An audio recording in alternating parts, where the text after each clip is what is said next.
உயிர்கள் உய்வதற்காக, அறிவு உண்டாவதற்காக,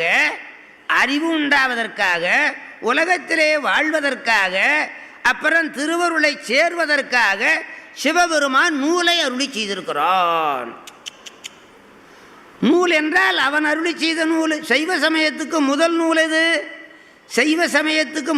எது? என்று கேட்டால் பல பேருக்கு தெரியலை. உங்களுக்கெல்லாம் தெரியும், பல பேருக்கு தெரியலை. சைவ சமயத்துக்கு முதல் நூல் வேதம் சிவாகம். சிவபெருமானே அருளி செய்து. மற்ற சமயங்களுக்கு உயிர்களாலே அருளி செய்யப்பட்ட நூல். சைவ சமயத்துக்கு முழுமுதற் கடவுளாகிய சிவபெருமானே அருளி செய்த நூல். புரியுதா? அதனால் அந்த நூல் மூலமாகத்தான் எல்லா நூலும் வந்தது. வேத நூல், சைவ நூல் என்று இரண்டே நூல்கள்.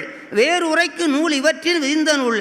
அந்த நூல் மூலமாகத்தான் எல்லா நூல்களும் வந்தது. நூல்களை ஓதவில்லையானால் அவனுக்கு அறிவு வராது. கல்லாதவனை என்ன சொல்றது? மூடன்னு சொல்றது. கல்லாத மூடர் கருத்தறியார் என்பது திருமந்திரம். அதனாலே நமக்கு கிடைத்திருக்கிற நூல்கள் எண்ணில்லாத நூல்கள்.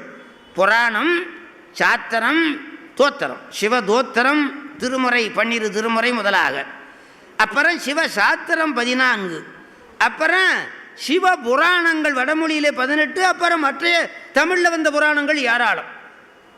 நல்ல விளங்குதா? அப்படிப்பட்ட நூல்கள் நமக்கு நிறைய இருக்கிறது. மற்ற சமயங்களுக்கெல்லாம் இவ்வளவு கிடையாது. அதனாலே நூலை படித்து அவன் அருளை சேரவணும். இந்த மரம் இருக்குது பாரு, மரம் கோணலாக இருந்துச்சுன்னா என்ன பண்ணுவான் ஆசாரியார்? அதை நூலை அடித்து திருத்துவான். நூலை அடித்து மரத்தை நேரு பண்ணுவான். நூலை அடித்த மரத்தை திருத்துறான், நூலை படித்த மனத்தை திருத்தணும். புரியுதா?